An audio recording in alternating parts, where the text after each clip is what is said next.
I don't know whether you've heard, but I'm offering some spaces in my calendar for Supercharge Your Fertility Discovery calls. So this call is for you if you're ready to get pregnant naturally or improve your chances at the fertility clinic.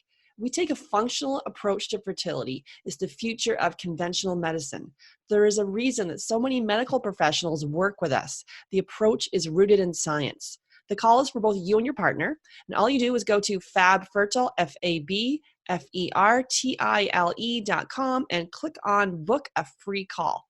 Then you'll be booked in and ready to spend 30 of the most valuable minutes on your fertility ever. I've been in the situation where you feel a need to justify why you don't have children, or it's so hard on your mind, so fresh on your mind that you're like, not yet, but we're trying, And then if you do that, of course, you're opening up a whole can of worms, right? Mm-hmm. I think the question of why don't you have children is a little bit different, or when are you going to have children is a little bit different.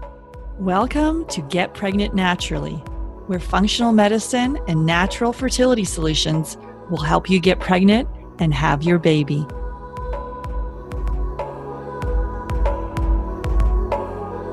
Hey everyone, I'm Sarah Clark, and my mission is to inspire, motivate, and empower you. And most of all, I want you to wake up. So with functional medicine, we can discover what causes infertility and eventually reverse the condition.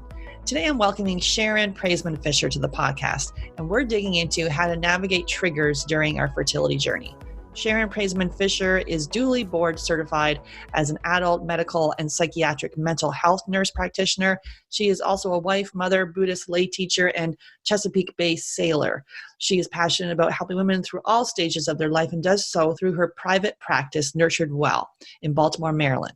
Check out her website at beyondtheeggtimer.com. And before we jump into today's show, don't forget to hit the subscribe button on iTunes or wherever you're listening to this to make sure you never miss an episode. Hey, Sharon, excited to have you on the podcast.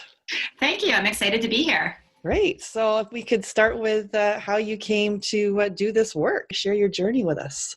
Yeah, so it was really accidental in a lot of ways. Basically, this book was born out of a conversation that my co-author and very dear friend Emma and I had while celebrating her 40th birthday.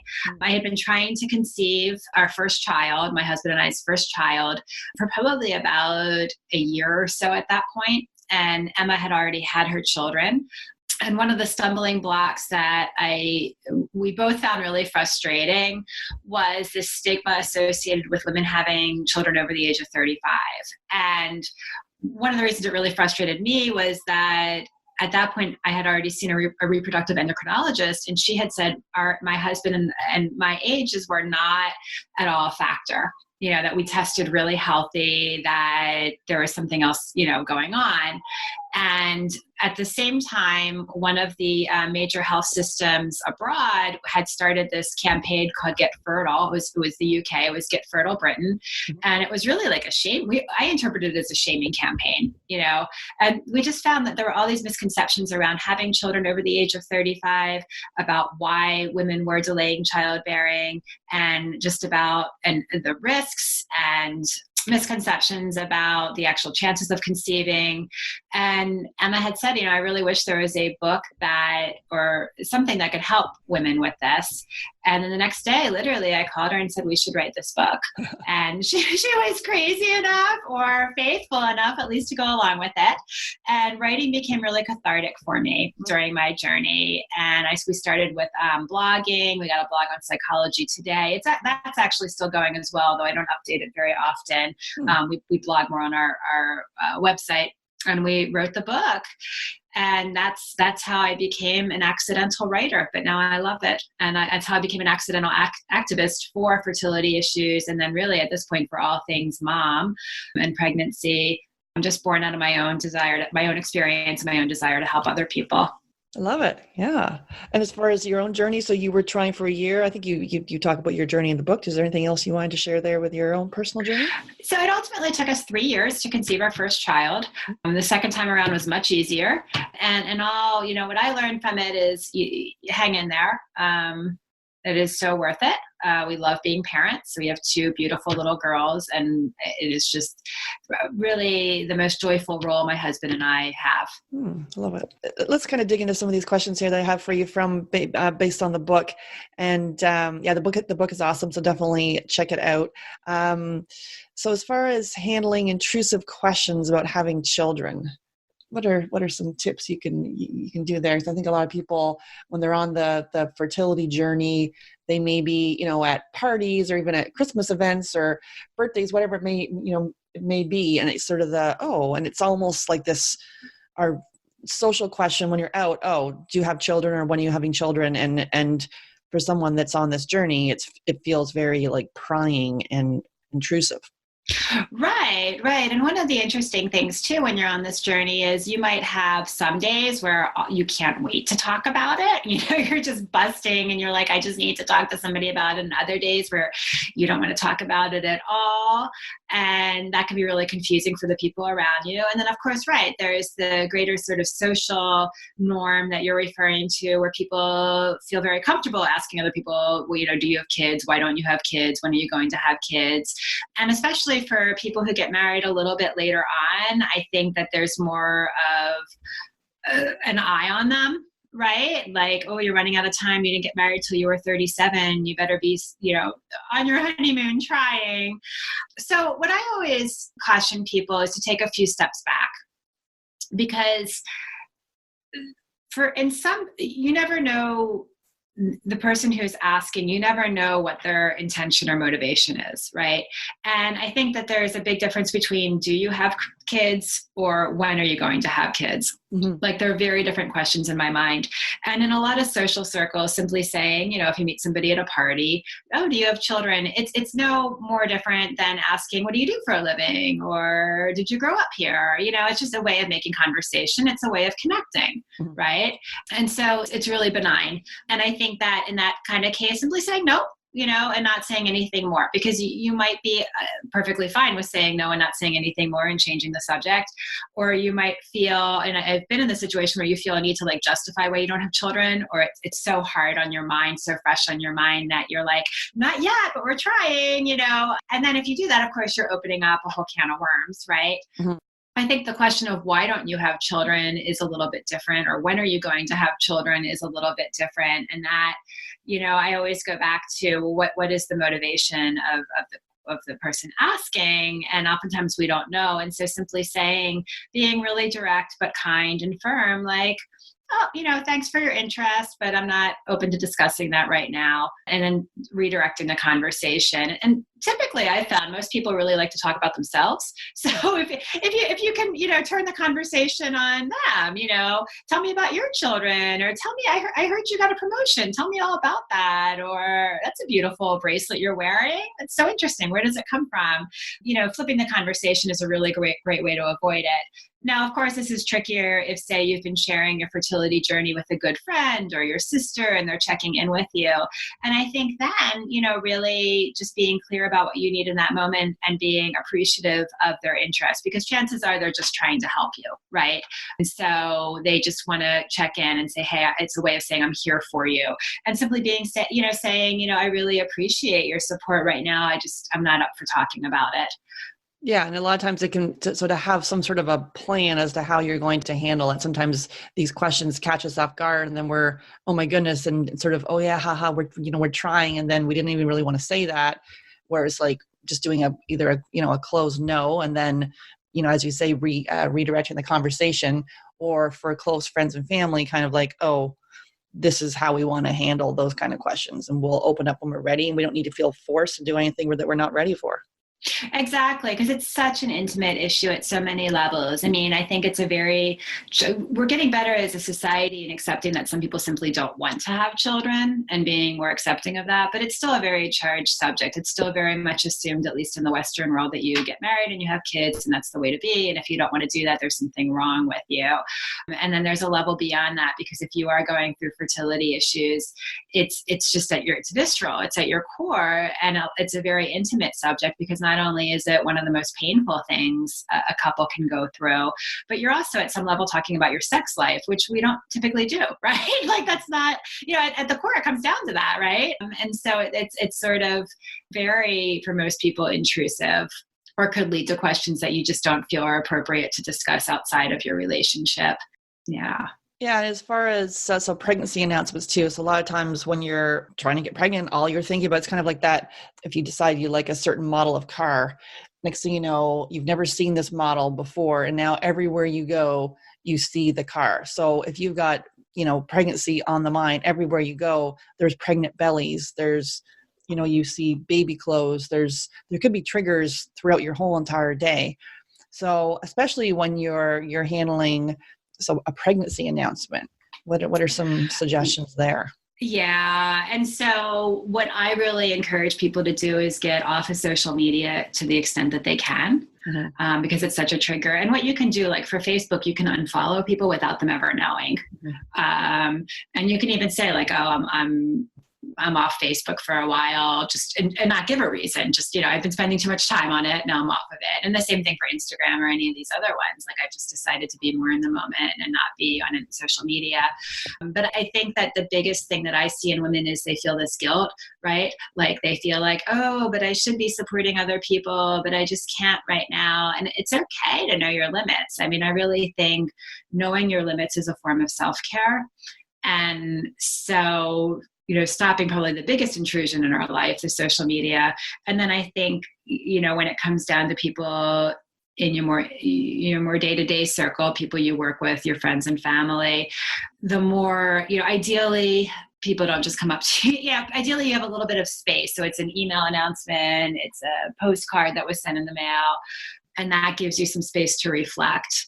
But the more self-care you can do, and the more that you have the understanding that it may not even be, sometimes it's jealousy, but sometimes it's grief, and understanding the difference, and that your feelings are your feelings regardless of what they are, but giving yourself space and time to deal with them. And the more that you do that, the more resilient you will be when your colleague comes by and says, guess what, I'm pregnant, because when someone does it face to face, you don't have that time to react.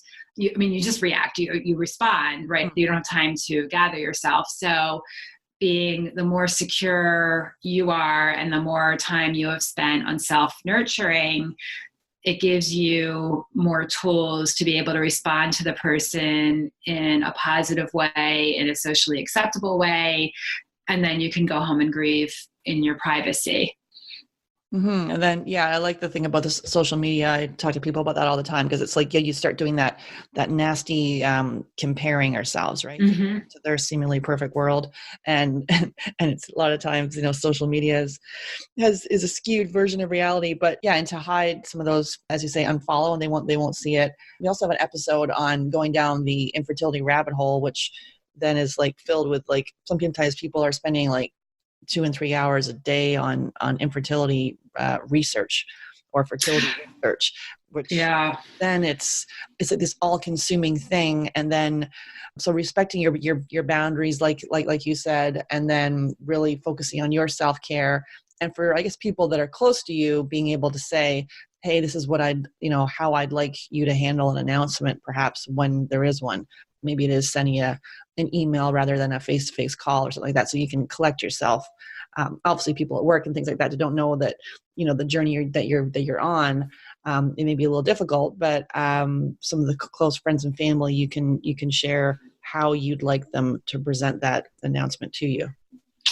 Right. And I think that you also always, that being said, need to step back and realize that it's also an extraordinary moment in their life as well. And you're not going to be front and center in that.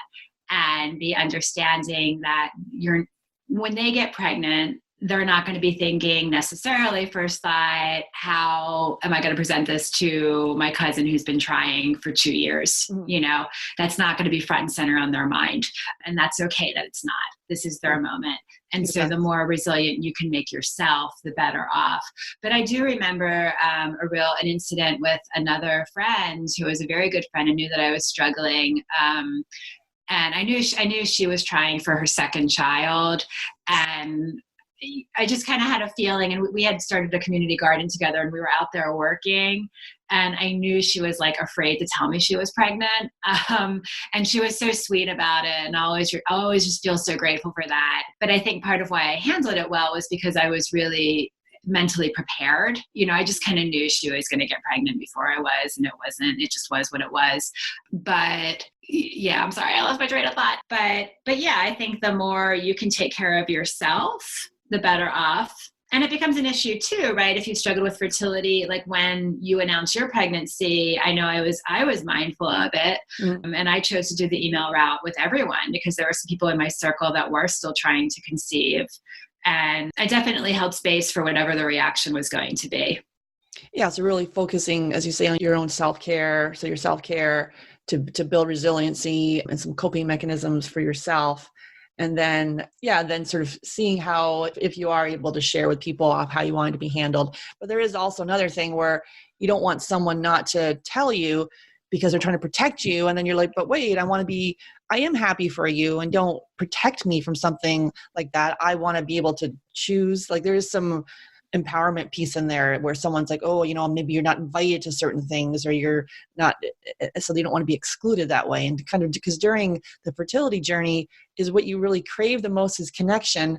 And then you end up pulling away from that connection because it can be painful to be around all these different social situations that are potential triggers. Absolutely. I mean, this whole thing, it's so wrought with emotional roller coasters and emotional pitfalls. I mean, it is so challenging. And I think, right, if you're on the other side of it, not to exclude the person, but to be very understanding if they're going to not come to your baby shower. And, I always give women too carte blanche to be able to just turn down any event, and I think you have to think about it, what's your relationship to the person, right? Like if it's your sister, no, I think sitting out her baby shower is pretty self-absorbed, to be honest, but if it's a friend that you're not that close, it's someone in a circle that's a friend that's not your closest friend, people miss events for all sorts of reasons. And it's perfectly okay to simply not go to baby showers, assuming it's not your best friend, it's not your sister, it's not somebody that has been with you through thick and thin. I think when it is that person, I think it takes a lot of soul searching. I mean, certainly don't go if you're going to sit there being miserable, but I think, again, stepping back and saying, well, when put it in perspective, right? When was this person supportive of me when it might have been painful for them, right? Were you somebody that did really well in school? It was super easy for you, and they came to your college graduation when they, struggled with a learning disability, and just getting through college was such a nightmare for them? Did they come to your wedding when they were still single and really hoping for a partner? And so I think, again, going back to taking care of yourself, but doing it in a way that's not hurting other people, and feeling okay with saying no to invitations as long as there aren't going to be long-term repercussions in your relationship with that person for it, is a way to look at it.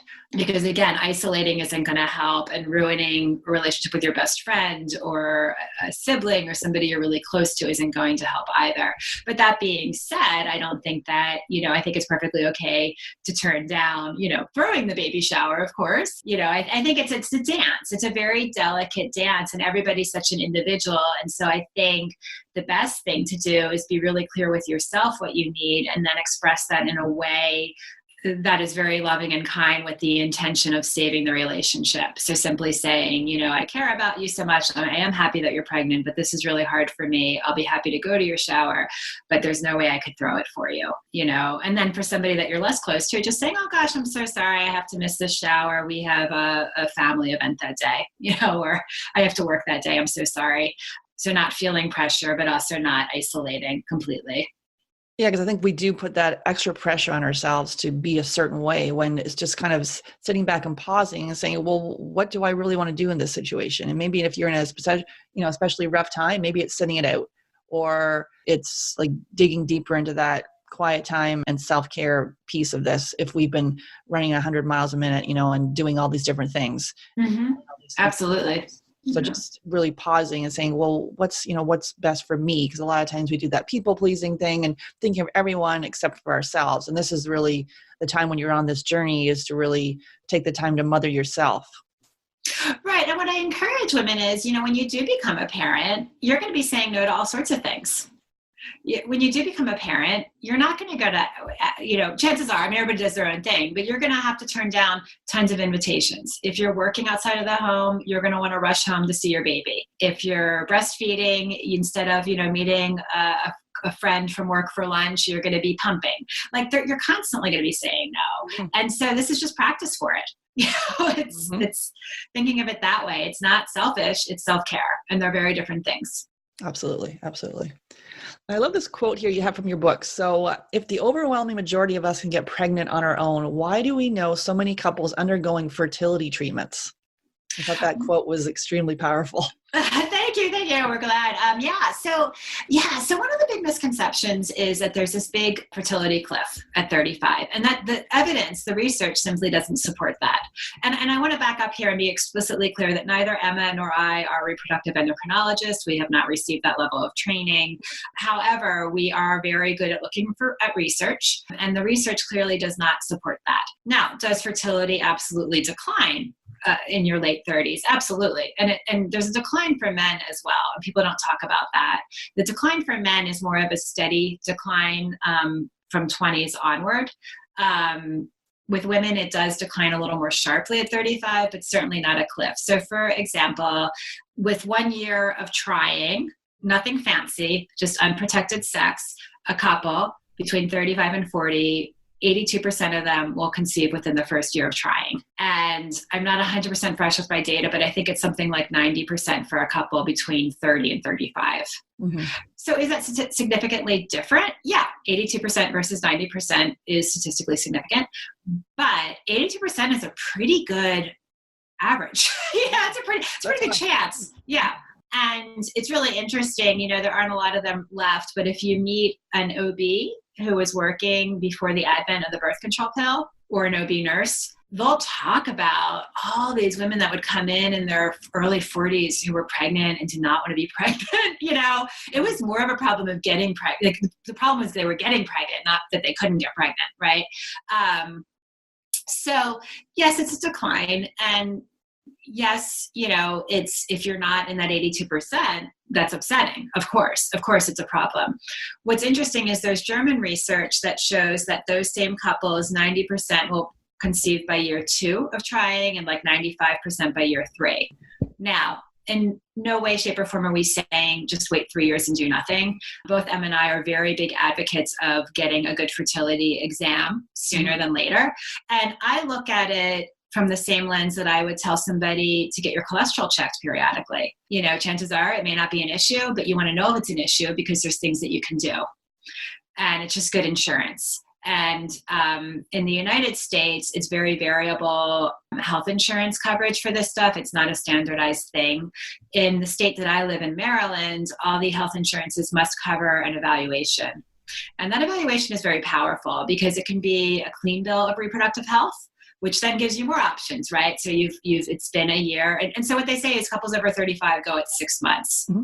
But what's interesting is only 60% of couples 35 to 40, this is across the board. This statistic I'm quoting isn't about people who've been to fertility clinics. It's just across the board, looking at National Health Service data from the UK. 60% of couples age 35 to 40 get pregnant within 6 months of trying. So that's like normal. So it's normal that you wouldn't necessarily be pregnant in that 6 month period.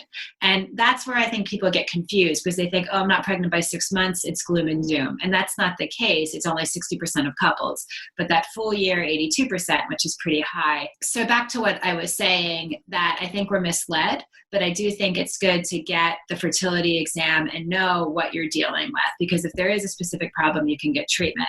Now, why so many people are getting fertility treatment?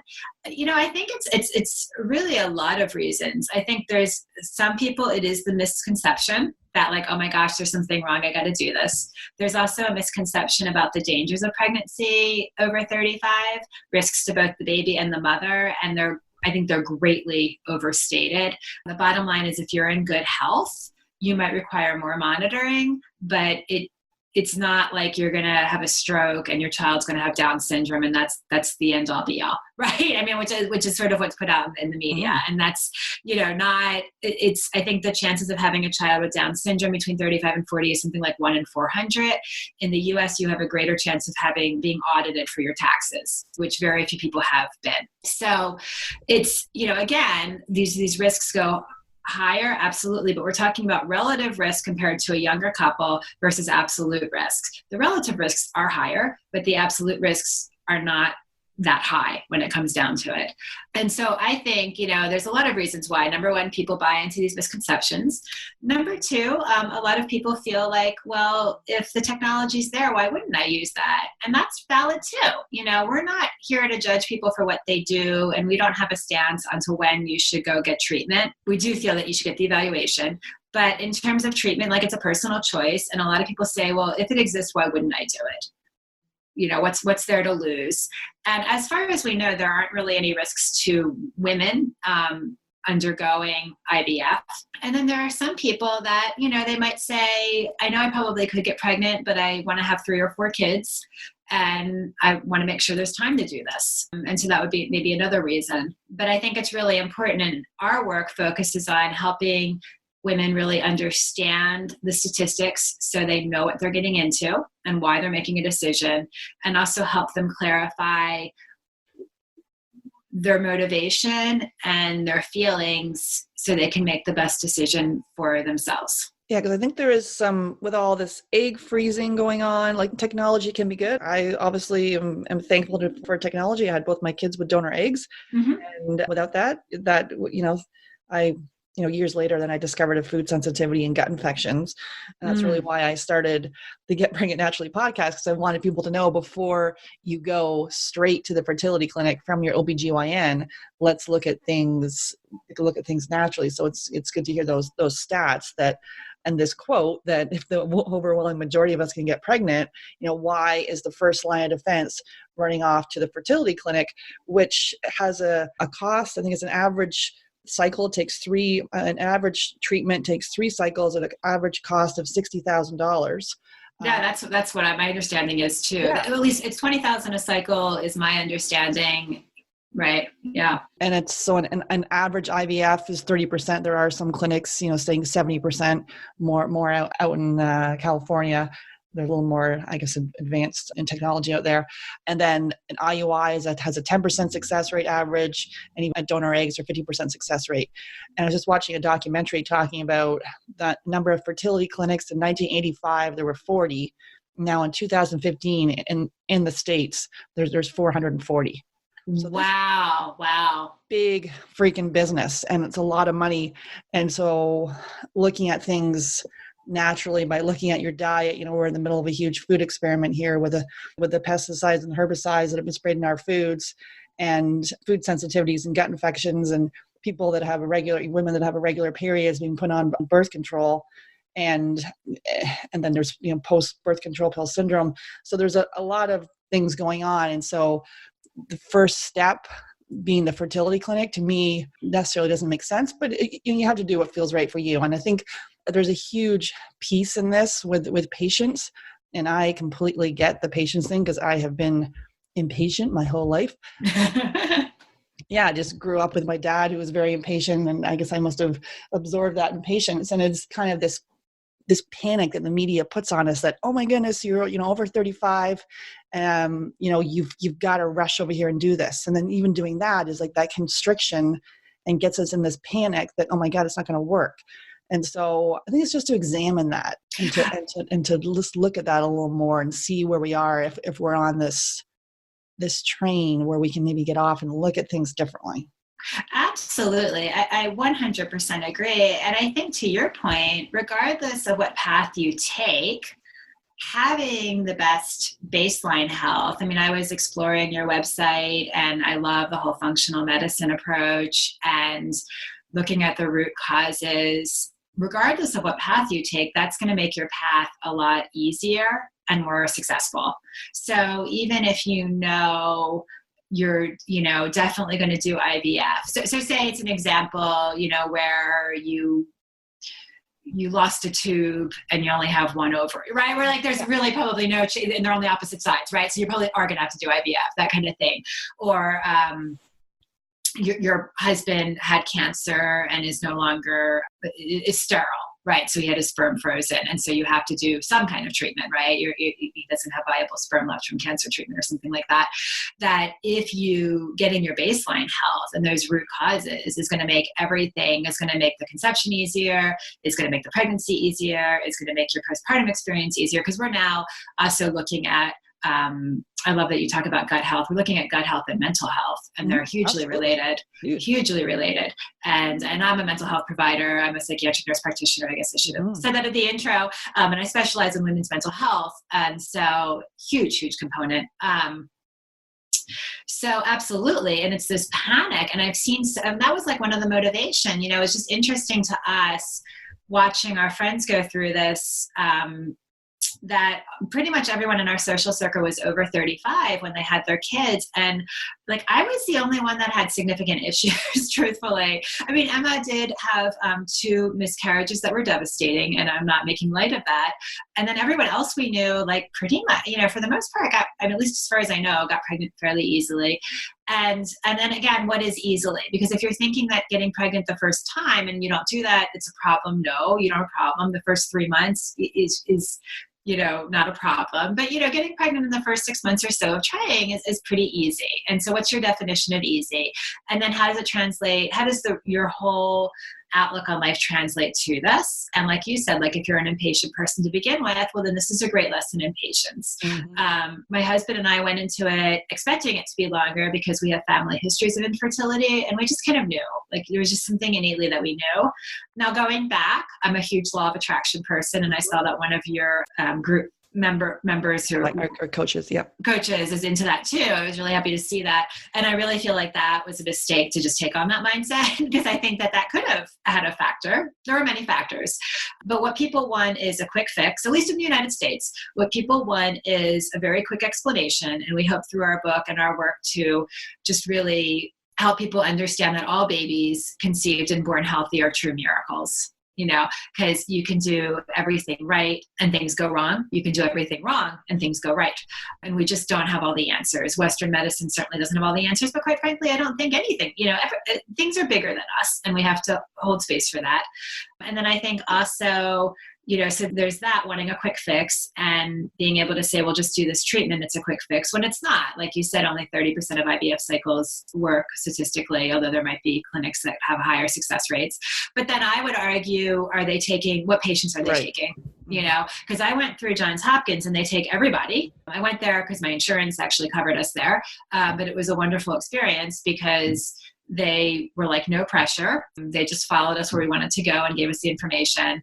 But then also they treat everyone, where there are clinics that they don't treat you if you're obese. They don't treat you if you're over 40, it's so, who are they taking?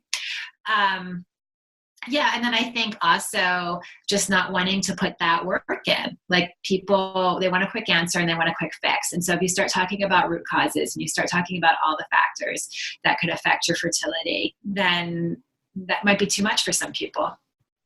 Yeah. Like I've spoken to women that have done 6, 7, 8 rounds of IVF and then having a quick half-hour conversation with them. And I'm like, there's a whole bunch of red flags on thyroid, like people not getting full thyroid panels, vitamin D that's low, they've been on birth control for 20 plus years, all sorts of red flags. And you're on IVF number 7 and no one's even dug deeper, which to me is insane and extremely expensive. And I did interview Bettina Gordon, and she had, I think similar to you, Dr. Christiane Northrup had a recommendation for her book and talked about the further up the chain of education you are, the more master's degrees, doctorates you have, the harder it is to actually get into the whole mindset piece and to believe this is going to happen.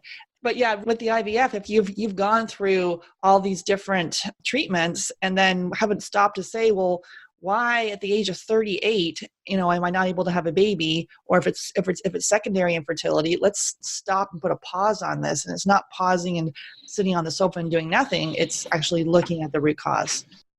Absolutely. I 100% agree with that. And one of the things that we offer in our work is a decision-making guide, because it is a rabbit hole and there is this external pressure, and being able to just stop and say, how do these decisions align with my core values?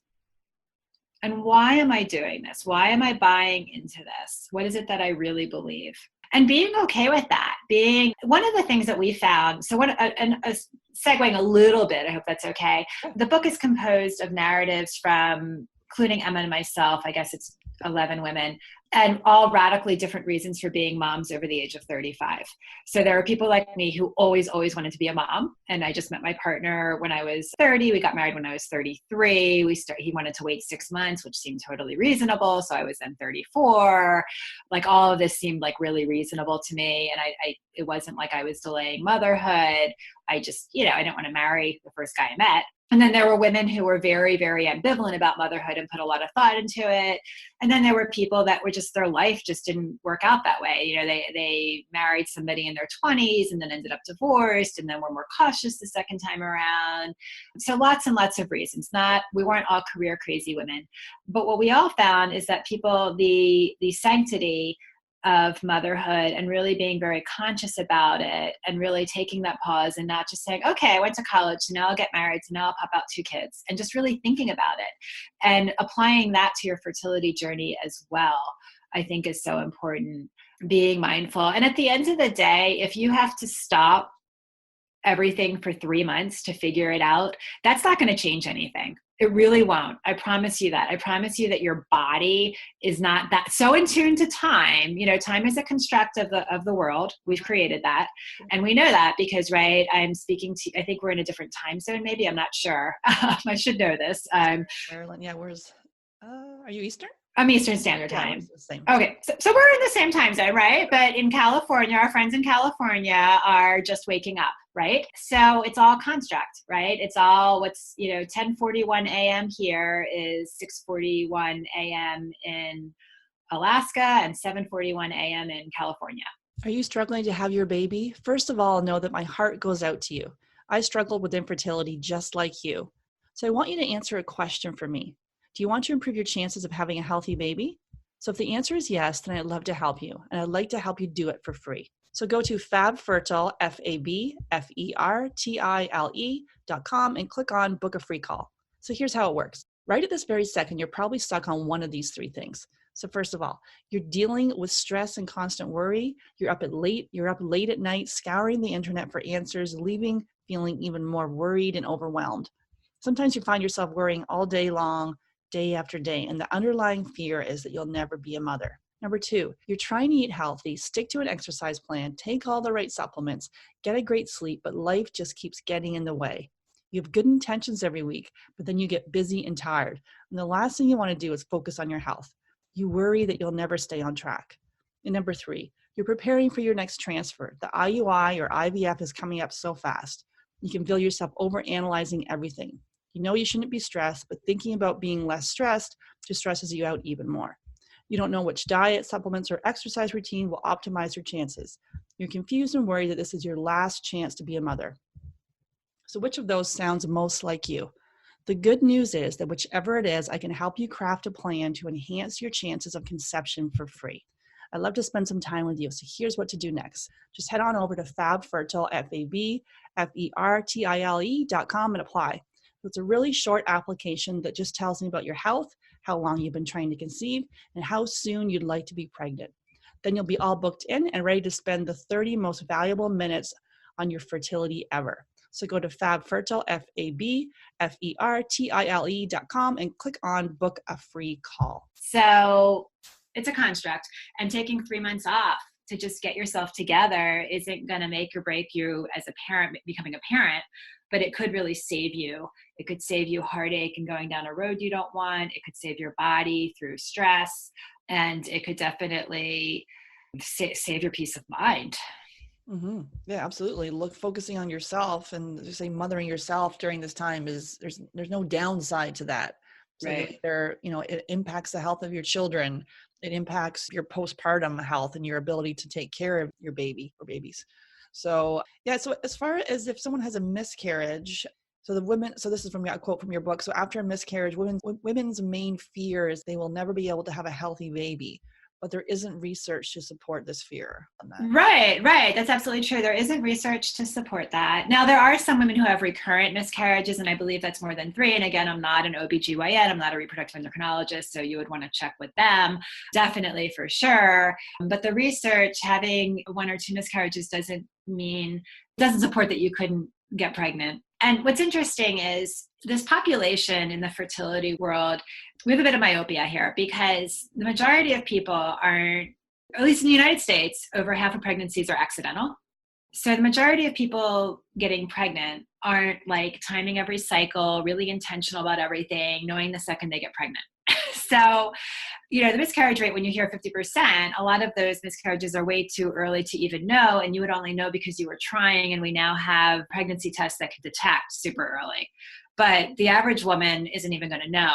She's just going to have maybe a heavier period or maybe a little bit later period. And I think one of the things that happens is people get into this mindset, and it's really important to not borrow trouble. We just did a blog post. We're doing a series of blog posts. We loved interviewing people. So our next series of blog posts are just more narratives from other women. And the last woman we interviewed, Jessica, talked about it took her years to get pregnant. The pregnancy was an accident. They had actually just completed adoption paperwork to begin the process of adoption. They hadn't been placed with a baby yet. And she got pregnant. And her OB finally said to her, look, just because you had trouble getting pregnant doesn't mean that there's any reason you're going to have trouble carrying this pregnancy, because she was just so down and so pessimistic. And hearing that was so refreshing for her. So there's good news out there. But of course, if you're having recurrent miscarriages, you would want that checked out. It could be, like you referred to, some kind of nutritional deficiency. It could be an MTHFR genetic defect, which is where women don't process folate the standard way. And so they need what's called methylated folate, which is a special type. It could be a host of things. But for the average woman, no, it's not an issue. Yeah, gut infections, iodine deficiency, and there could be also looking at a thyroid issue and getting a full thyroid panel done. Those are some things to look at from if it's recurrent. And so as far as so if we are going through fertility treatments, how do we enjoy life in the meantime as we're going through this?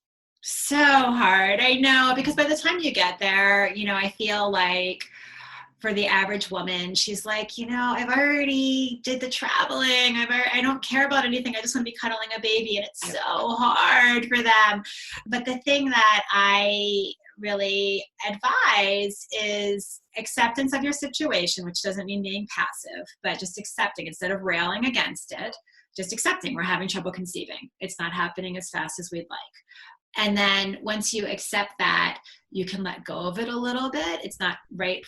You're not spending your energy fighting it. Now you're still taking steps, whether that be improve your gut health or whether it be working with a fertility clinic or doing acupuncture or whatever it is that you're going to be doing. But you've accepted that, so you're not spending your mental energy fighting it. And then you're engaging in things that are pleasurable to you. And again, that comes back to really spending some time, some quiet time, thinking about it. So many of us just go through life saying yes to things, but really thinking, what is it that I enjoy? Do I enjoy doing yoga? No, I just go because my friends go, right? Do I enjoy watching Netflix? Yes. So, engaging in things that are really authentic. And in our book, the women do a variety of things. One woman talks about this very extensive travel. They went to New Zealand, they went to Paris. That's great if you can do that. Most of us don't have the kind of money or the time to do it, especially if we're paying for fertility treatments, as we've already talked about, they're pretty expensive. So it doesn't have to be something big. But I think also if you can focus on things like having in your heart that you're going to have a child somehow, some way, and then focus on the things that are going to be really hard to do once you have a kid is great to do, whether it be horseback riding, whether it be going to movies, or whether it be these big trips that you may not necessarily want to do with a young child. But the more you do it, and we are very clear that getting pregnant is never a question of just relax and it will happen. I mean, if that were the case, nobody would ever conceive via rape. Nobody would ever conceive during wartime. People wouldn't have conceived in concentration camps. And we know all of these things have happened. What we do know, though, in general, is that the more stressed we are, the more adverse that is to our health in many, many ways. And the better health we can be in, the better our chances of conception. We also know, as you talked about before, that this fertility journey can be incredibly isolating. And the worse that we feel, the more we're going to isolate. And so if we can do things, again, to nurture ourselves, which includes these enjoyable, pleasurable events, activities, then the better off we're going to be, the healthier we'll be both mentally and physically, and the healthier our relationships will be. Yeah, when we're coaching couples, we go through the circle of life exercise to establish their goals, and a lot of times it's like the circle could be a little bit lopsided, so it's like hardly rolling, but it's there's aspects of your life such as joy and spirituality or home cooking, finances, all these different things, and a lot of times people either have even relationships and social life. So you've pulled away from certain things that you really enjoy. Maybe you've enjoyed creativity. So as far as your creativity, you may have pulled away from these things. And so, as you're experiencing all this hurt and heartache, to actually start doing some of the things that gave you joy and that you love to do, and hanging out with friends and things like that, as you see fit, not all at once, but to be able to examine those sort of things that you've perhaps forgotten to do. Absolutely. And I think in terms of relationships, this is a really good time to examine your relationships, because I think that women often engage in friendships that aren't very healthy for whatever reason. And when I used to moderate a peer support group for Resolve, the National Infertility Association. And one of the questions that would always come up would be, usually it's not just you getting pregnant, it's usually like other people in your circle, and how your infertility, your journey could affect your relationships, especially when other people get pregnant. And one of the questions that women always ponder is like, do I not want to be around them because they're pregnant and I'm not, or because I just don't really like them anymore? Like what is going on here? Is it me? Is it my grief? Is it my jealousy? Or is it that there was just an issue in this friendship? Yeah. And my hunch is, there's going to be ups and downs in friendships. That's for sure. Friendships some are for a season and some for life, and some of the life are friendships. Yeah. That quote gives me comfort, because sometimes I'd be like, why is this person, you bring people into your life and you're like, well, what's going on? A reason, a season, a lifetime, and not everyone can come along with you for these different phases of your life. Absolutely. And sometimes it's really good. It's good to examine that. What I found is even the relationships that are strained during fertility and pregnancy, if they're really meant to be, they'll come back after you have the kids. And I've seen that. I've seen that in the women that were in this group. They would talk about it, and some of us have stayed in touch. And if it was meant to be, they will come back. But chances are it was going to fail for some reason. And again, as women, I think we always feel like we have to be nice and we have to take care of everyone. And this is a time to take care of yourself. And I always emphasize, you will be a parent somehow, some way. And when you have that baby, that child is going to come first. I say no to all sorts of things because I have kids, and I might make plans to go out, but if one of my kids is sick, I cancel the plans. It's not unreasonable to do that while you're trying as well, because you deserve as much as you would give to your child, I think. Absolutely. So this is another quote you have from your book. So being affected by stress is not a personal weakness. It happens to everyone. It is actually a strong and insightful person who recognizes how stress is affecting them and seeks help. Absolutely. I think we're getting a lot better about reducing the stigma around mental health, but it's still there. It is still powerful. And I think being able to step back and say, right now I'm not at my best. I need some help. I need some space, is a very strong mind. And I see it as a mental health provider. The women who come into my practice are so brave because they're just willing to put it out there and work on these issues. And that is a strong, powerful, brave place to be. So I really encourage people to be aware of that. Yeah, because the more you stuff it down, it'll just start seeping out through the cracks in the most unexpected moments. The next thing you know, you're either a puddle on the floor, or you're yelling at your spouse, or it's taking over your life. So to be able to give voice to it, and then a lot of times it can be able to work through it. So it's painful in the beginning, but as you start to work through it, give voice to it, then it can start to diminish. Absolutely. Mm-hmm. So, and a final quote we have here from your book. So, acceptance is wholeheartedly receiving the situation. We may still feel anger, sadness, at the situation, but we are not fighting it. Acceptance is not about being passive. It's about being firm and brave. Yeah, so the serenity prayer is, God, grant me the serenity to accept the things I cannot change, courage to change the things I can, and wisdom to know the difference. Absolutely. So simply meditating on something like that for 5 minutes a day. And if God isn't comfortable, just universe, whatever, love, whatever is a comfortable concept for you. Or simply saying, I wholeheartedly accept things as they are. I know that they are temporary. And that can feel really weird because you might be saying, but I don't feel that. I don't accept it. I'm angry. I'm mad. I want this to be different. Of course you want it to be different, but it's not different. It's sort of like I have, you can't see me, but I have really curly hair and it's very dark. I'm not going to have long, blonde, straight hair. I mean, I have long hair. It's not going to be blonde and straight. I'm very dark hair. It's very curly. I mean, I could put a lot of effort and work into making it blonde and straight, but it's not going to be that without, a fight. So it's just, things are what they are. And it doesn't mean that you're not actively seeking help, but accepting this is where I'm at, and it frees up that energy. So meditating on something like that, even just 5 minutes a day, will help change your mind. So that way, when you do have to go for an ultrasound or something, you're not like angry about it. It starts to change your mind slowly. And then you'll be more responsive and less reactive to things. And then that once you are, and I would then definitely recommend extending the meditation to 10 minutes, to 20 minutes, even longer if you can do that.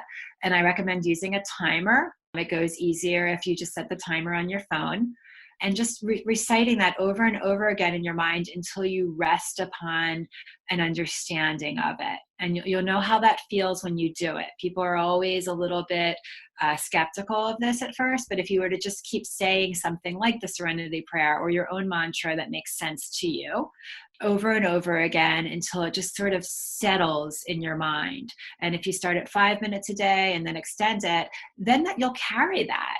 And you'll see it in other aspects of your life too. So like if you're stuck in traffic, instead of being really angry about it, it's just like, yep, I'm stuck in traffic. Let me see what's on the news, or let me listen to this radio, or whatever you want to do.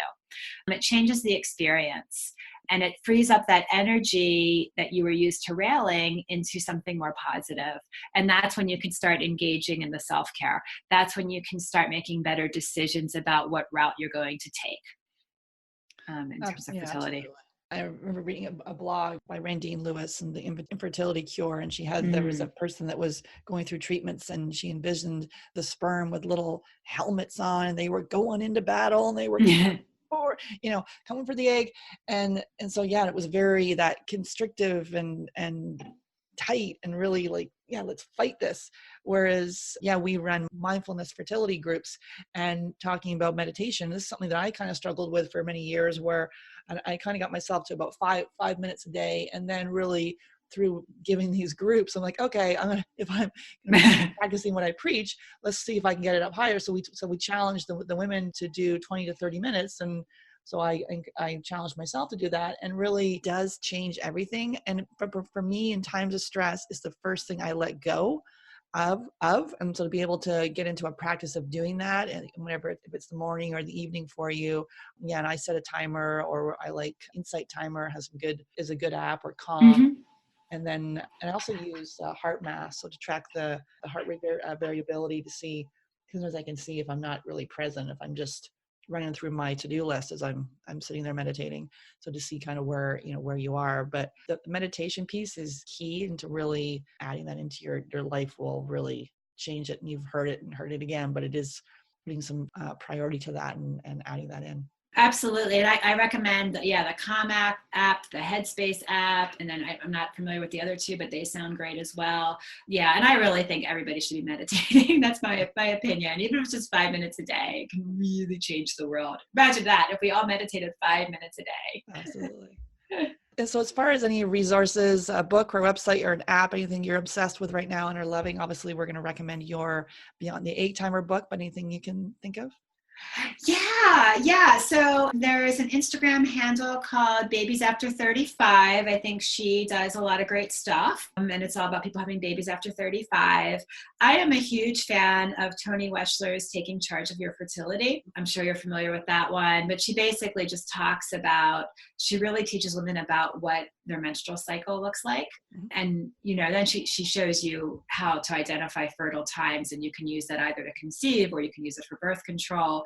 But I think it's just a really, really sentinel text on the woman's body. Definitely. That even if you never want kids, even if you're never having sex with men, you know, you don't need birth control or fertility. I still think like it'd be awesome if every young girl had to read this book just to know how their menstrual cycle worked and what her body was doing. Those are my top two. I definitely love Resolve, the National Infertility Association. And yeah, so those would be my top resources I recommend. We have a couple others, of course. Christina Northrup's our Women's Bodies, Women's Wisdom is another seminal text. And I like the work of Alice Domar in terms of mental health and fertility. I think she does great stuff. I'm a huge Law of Attraction fan. I know that's not everybody's cup of tea. And there's tons of stuff out there on that. I currently listen to a podcast called The Science of Law of Attraction with Jules Johnson. I really enjoy that. But I think that's pretty much a life changer. I love it. Awesome. And as far as a success story you'd like to share with us, you've got lots in your book, but anything you'd like to bring to mind? Yeah, you know, I think we have tons in our book. So in our book, we only did success stories because we wanted to be encouraging. And the book is about, you know, really helping women continue on we found too many women gave up on their journey, not because they didn't have the finances and not because they medically couldn't have a baby. They were just too stressed out by it. Yeah. So we wanted that encouragement, right? And also total respect to people who just changed their mind on the whole thing, you know, no judgment there. But I think I'll share, if you don't mind, my success story, if that's okay. So, you know, like I said, I knew I always wanted to be a mom. My husband, he was more ambivalent. He actually sold me on this whole one-child plan. I always thought I'd have 2 or 3, but he's like, no, one child's the way to go. He totally sold me on that. So then after 3 years, and we had taken a real natural approach, I had, you know, tracked my cycle using Tony Welshler's book, wasn't ovulating regularly at all. So I started doing acupuncture, got me ovulating regularly, changed my diet quite a few times. I followed the David Sammy Making Babies protocol. And then I did another book, Alyssa Biddy's Power Women's Code. Yes, thank you. So I changed my eating patterns, and I never followed any of these. I always did the 80% is perfection. I never followed any of these things perfectly because I just feel like, again, that's restrictive and it doesn't feel good. But like I took the essence of it and did it. And I got definitely changed my cycle. I could see that. And then at the year mark, we went for the evaluation and they found a giant polyp. And the RE is like, that's the issue. Everything else is great. We'll just remove that. You'll be pregnant, blah, blah, blah. And she had recommended if I wasn't pregnant within 3 months to start Clomid. And that wasn't because I couldn't get pregnant. It was because she just knew we were anxious to do it. At 3 months, though, I wasn't pregnant and we decided not to do the Clomid just to give it some more time. And then at some point, I did decide to do the Clomid. I think that was maybe it. And the other thing I want to encourage your listeners is when you're in it, it's everything. It's like the longest journey. It's not going to end. It's so hard. Once you get out of it, it's really, you remember the pain of it, but all of the details fade away. And even the pain of it is clouded out by the joy of having your children. Again, however you have them, whether it's through adoption, surrogacy, your own conception, that pain is very temporary. And I want to encourage people to know that. And the details, they're so vivid when you're in it, but because they become pretty insignificant later on. And I want to give people that hope. But so back to, I don't know exactly when, but at some point I started the Clomid. I just did not like it. I did not feel good on it. So they switched me to Femara, and I was doing some trigger shots and monitoring some of the cycles. And then we did an IUI and it didn't work. And that was pretty devastating. And so then finally we did the second IUI, but we also were, still intimate ourselves. So, and I say that because there isn't one thing that works and we don't know what worked, but I did end up pregnant. And I had a really joyful pregnancy, very easy. I was 38 when I had her. Mm-hmm. So I would have just been turned 38 when I got pregnant because she was born in, the winter. Mm-hmm. So I don't even know that, but I was 38 when I had her. Really beautiful birth, very low intervention. I did deliver in a hospital because that was my choice. I felt more comfortable with a hospital birth. Emma did home births. That was her level of comfort. Mm-hmm. I'm a nurse by training, so I kind of buy a bit into the Western medical model, but I had no interventions. Midwife delivered the baby in a hospital. She was sipping tea. James Taylor was playing. It was really beautiful. And then, of course, after we have her, my husband's like, I love babies. And I'm like, well, I love babies. So when I had a Mirena put in, an IUD put in, because even though we had so much trouble conceiving, fertility is really variable. And we knew that. And I knew I didn't want to get pregnant like right away. And I really encourage women to think that just because they had trouble the first time, not necessarily trouble the second time. And so if you really don't want subsequent kids, or you want more spacing, do use birth control. Don't buy into this. I actually know of somebody that had 3 kids in 1 year because she bought into that. Yeah, God love her. But, and so we decided when my daughter was about, 14, 15 months old, I had the Mirena taken out, and she was still breastfeeding. So I don't know if I was ovulating or not. And then at 16 months, she weaned herself, and we didn't do any of the cycle tracking. We didn't do like anything like that. And I just got pregnant when she was about maybe a few months later. And back to the stress piece, I was under an enormous amount of stress. I had my older daughter was in school 3 days a week, 24 hours a week, but I was working 40 hours a week doing various jobs. We were trying to finish the book. We were in the middle of moving. So, I was pretty stressed out. Okay. Got pregnant pretty easily, and then had my second child when I was 40. And again, very easy pregnancy. I went with an OB group, we had moved, so I couldn't go back to that original midwife group. They were just too far away. And I was with an OB group, and we had more monitoring, but I was okay with that. It was kind of a nice to have. They did a non-stress test weekly, which is where you just lay down and they monitor the baby's heart rate. I think it was like every week for the last 4 or 5 weeks or something. Quite frankly, it was a nice break out of my life to just go somewhere and lay down in a dark room and have them monitor the baby. It's like, I'll just take a nap now. And then I think the one thing that was different was they wanted ACOG has a recommendation to induce by week 40 if you're age 40 or over, because of the risk of fetal demise. But the risk of fetal demise is still, the relative risk is higher, but the absolute risk is still fairly low. And I asked them to go an additional week, and they agreed to that. They were like, you know what? They saw me as a person. And instead of just saying you're 40, they're like, you're really healthy. Your baby's healthy. Everything's going well. So at week 41, they scheduled an induction. And I have to say the last 6 weeks, I had blown out my hip joint or something. I don't even know at this point what it was, but I could barely walk without being in pain. So I was ready. I was like, all right, we'll go. We'll have the baby. And I was induced. I did not have an epidural. I didn't want one. And the baby actually had a prolapsed cord, which I'm not going to get into. She's perfectly fine. I did end up having an emergency C-section, but it had nothing to do with my age. It had nothing to do with anybody whose baby has that would need that. It's even the most hippiest of doulas and midwives will tell you it's a surgical birth at that point. And she's, I had her at 40, and she was 9.5 pounds, healthy as can be. And so now I'm the mom of a 4-year-old and an almost 2-year-old, and I just couldn't be happier. It's the best time of my life. When people talk about well, what's it like having kids older? I think everybody's a unique individual, but I'm 42. Yeah, the 42-year-old version of me is much wiser than the 22-year-old version of me. The 42-year-old version of me, sure, has less energy than the 22-year-old version of me, but everybody's unique, and I can run circles around women 10 years younger than me, So, and I feel at this point, I parent a lot better. I'm more confident. You're older, so you have better perspective, and you have more resources too. At least we do, because both my husband and I started working right out of college, so we had already put a ton into our 401ks, that kind of thing. So there's a little less stress. I mean, it's stressful living in the United States as working parents, but it's a little less stress in that couple that has no savings, right? We at least have a pad. And that's another advantage. But just really more the wisdom and the patience and the love that I have being older. And of course, the appreciation, because my kids didn't come easily.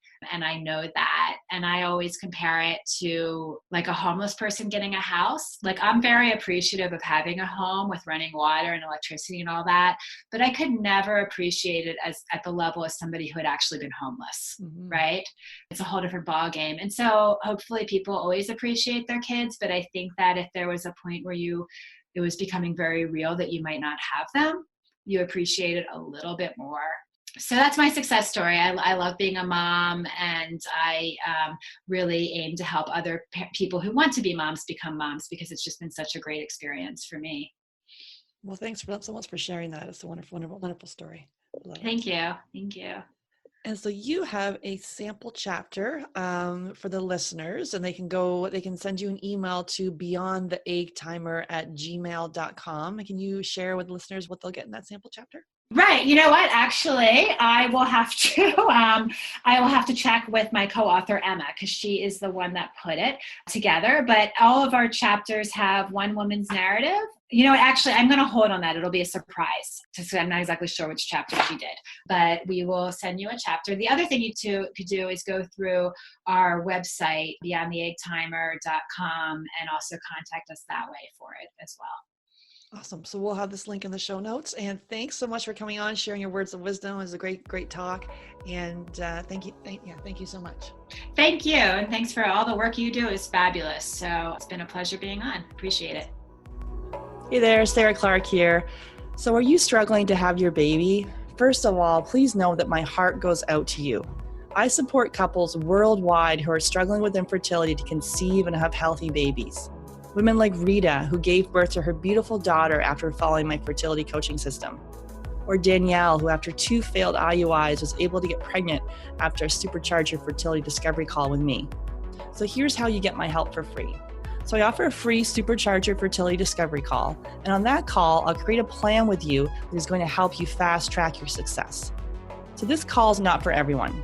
And I'm really picky about who I get to speak with. And I have a strict but totally reasonable criteria that needs to be met in order for us to move forward. So here's who I can help. So first of all, you need to be able to explore your infertility diagnosis in a new light. So this offers for people who are open-minded, they're coachable, and if you can do that and want to double or triple your chances at the fertility clinic or get pregnant, awesome. So let's get on the phone and chat. Also, you must be an action taker. So someone who's committed to seeing results, you're able to follow directions. Don't worry, I'm not going to ask you to do anything bizarre. But if you're one of those people who like to consume a ton of information, but don't like to spend time implementing and seeing results, then the call's not really for you. So I only want to spend time with people who are genuinely committed to their own success. So just click on the link in the show notes and apply, or go to fabfertile.com and click on the free consult. So it's a really short application that just tells me about your health, how long you've been trying to conceive, and how soon you'd like to be pregnant. So seriously, this is going to be the best time you've ever spent on your fertility. Looking forward to chatting. Talk soon. Thank you for listening to Get Pregnant Naturally. Seriously, it means the world to me that you're here. Make sure you hit the subscribe button so you can be notified of upcoming episodes. I'm excited to offer you a special gift. If you're a U.S. resident, text FERTILE to 345-345. You'll be prompted to enter your email address and you'll receive our Fertility Yoga download. In this 20-minute intro video, we focus on a calming and peaceful practice to connect back to your heart. These simple fertility yoga poses can help quiet negative thoughts and make you feel more in control. Download it now and get started today. So for U.S. residents, text FERTILE, FERTILE, to 345-345. For non-U.S. residents, go to www.yogafreebie.com to access your special gift. That's www.yogafreebie.com to access the free fertility yoga download. And I love this quote by Dr. Mark Hyman, medical director of the Cleveland Clinic Center for Functional Medicine and chairman of the Institute for Functional Medicine. Functional medicine is medicine by cause, not by symptom. Functional medicine practitioners don't in fact treat disease. We treat your body's ecosystem. We get rid of the bad stuff, put in the good stuff, and because your body is an intelligent system, it does the rest. Thanks for listening. Until next time.